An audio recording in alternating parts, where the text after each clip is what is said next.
So today we're doing another surprise one-take video. My computer is packed up. It is currently en route to Pacific Northwest, so I have my phone and I'm not going to be editing this. So this is just a video that I wanted to make because I was seeing some conversation in the Too Many Records group and it inspired me to talk about something that I've thought about for years but haven't really addressed fully on this channel, and that is the importance of insuring your record collection. Now, this isn't a video that's as easy as saying, oh, just go to Allstate and insure your collection, because insuring your records for their actual value is shockingly incredibly difficult. It's something that the vinyl community doesn't discuss very often. Anytime I do some research on it, more or less, the answers are very nebulous and people clamoring for some kind of direction on how to do it, and no one's really providing it. So what we're going to talk about is what it means to insure your records and why it's so difficult. As you guys know, records can be very valuable. As your collection grows, especially if you have it cataloged in Discogs, you can go to your collection and see the min, median, and max value of what your records are worth. And as your collection grows, that number can grow pretty considerably high compared to what you would expect. Records fluctuate in value frequently. Some of them jump up in price every 6 months. Some of them go back down if there's a repress. It's the Wild West, basically. And insuring something that is that volatile is not easy to do.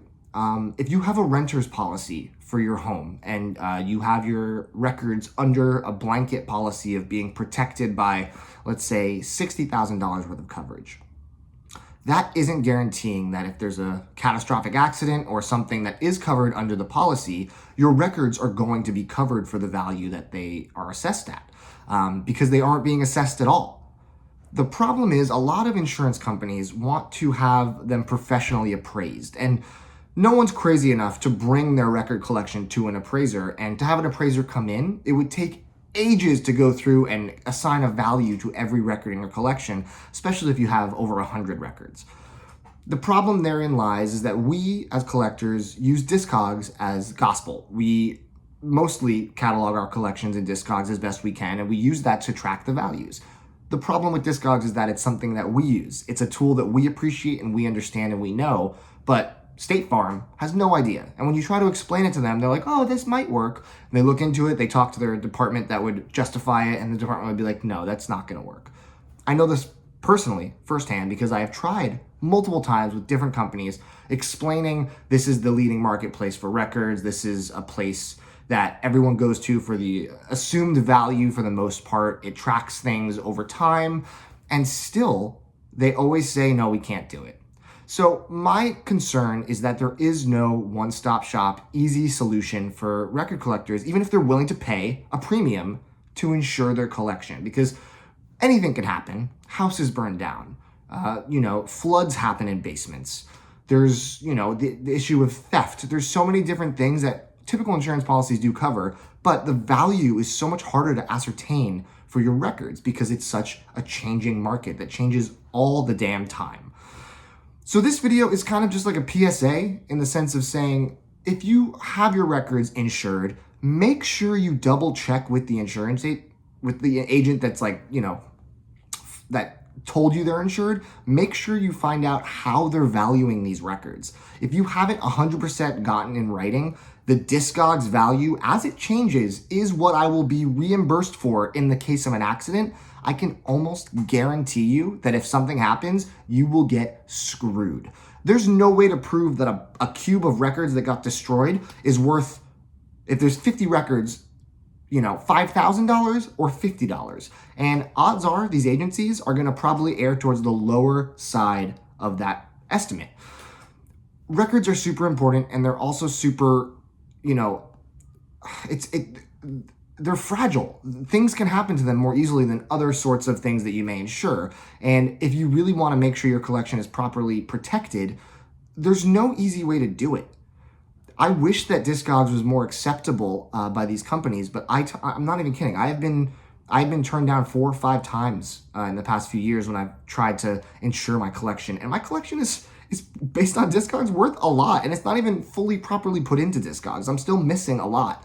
That being said, I just wish there was some easy magic wand solution where my records could be insured in a way that I'm confident that if there was some kind of big issue, the records would be justifiably, protected, and they would bring me the money that I'd be able to help replace them with. This is where I come to you guys.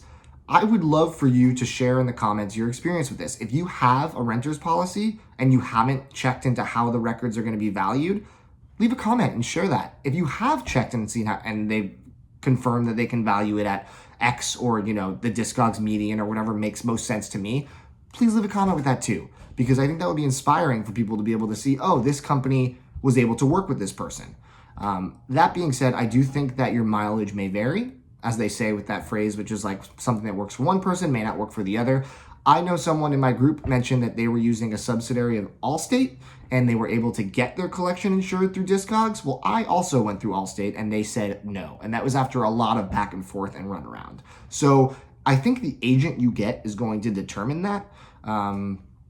It's just such a weird thing because so many people have record collections, and outside of business insurance, which is a lot easier to insure your collection from what I read, personal collections can be insured in the sense that they say, oh yeah, it's covered. But then think about what happens when it actually comes to the moment where you need to make a claim.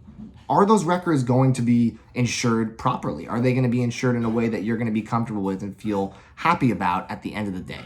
So this is just something that I've been thinking about, and I think it's worth bringing up to the vinyl community, the greater YouTube vinyl community. There's a lot of awesome people in this community that have great thoughts on this subject, I hope, and I hope that you guys will share them with everyone who watches this video, because I do think this is one of the biggest pitfalls in the vinyl community, is not having a way to protect your investment and your collection and the thing that we all love and listen to and appreciate every single day.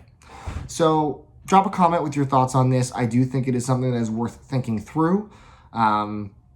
Little side note, this is my second to last day in New York. I'm leaving very soon, and I'm excited for the next chapter. The records were picked up and packed and are en route right now. I am moderately terrified, but I am crossing my fingers everything makes it.